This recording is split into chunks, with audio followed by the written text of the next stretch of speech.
there's no guide to how to survive a divorce. The latest data revealing 30% of Australian marriages end in separation, meaning it can be a financial and a personal challenge for so many people out there. Kiz Harvey is opening up the conversation, inspiring positive changes in her podcast. It's called Life and Sex After Divorce. And Kiz joins us now. Good morning. Yes. Good morning. You've been going through this personally. This is all very close to home for you. How did your divorce change your personal trajectory?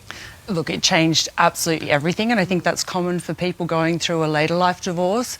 You're used to living a certain way for a long period of time. So when it first happened, the separation, I felt like I'd been thrown from a boat and I was underneath the water and didn't even know which way the bubbles were going to find my way to the surface.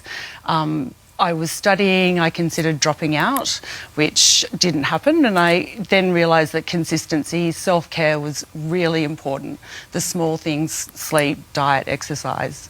My daughter was in year 12, so it was really important for me to help her navigate that as well, so that gave me impetus to move forward. Well, we're looking at your kids here on the screen. You've spoken really candidly to them about this and about the separation on your podcast.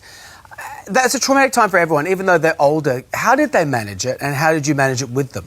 Look, it was very difficult for all of us, and my daughter being in year 12 really focused on her studies. My son I became estranged from. He felt like he had to pick a side, and he talks about that in the podcast, and I think that can be common in families where the division is great. Parents don't know how to navigate it because it's such a difficult time. Parents are navigating their own emotions, and then helping the kids navigate their emotions as well is really, really important. So having open conversations, really keeping the lines of communication open, super important. I mean, that must have been profound for you to sit there and ask your children about their own experience in that way.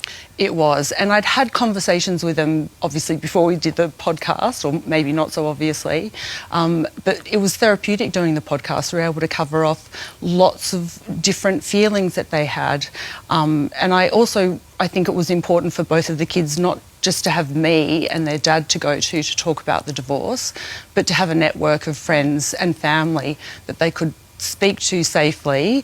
They were worried about whether or not I'd be lonely, and to have those discussions with my family and friends where they were comforted. And we've got to destigmatise a lot of this stuff now. I mean, it's so common, and it really is. Most people break up, that's the way it is. But then when you do break up and you've got the kids back on track, you've navigated through the legalities of it. Yeah. How do you get back onto the dating scene? That's something that would, as me, gives me anxiety. I wouldn't even want to think about it. Yeah, I couldn't have imagined being on dating apps. I did it really slowly, baby steps, asked people who were out there, got their help, and then, started just connecting with people on the dating apps, then taking the next step, which was a phone call. And I really recommend that you do this step-by-step process rather than just texting somebody on a dating app and then going out with them. So small things, having conversations over the phone, whether there's a connection, and then, small meetings,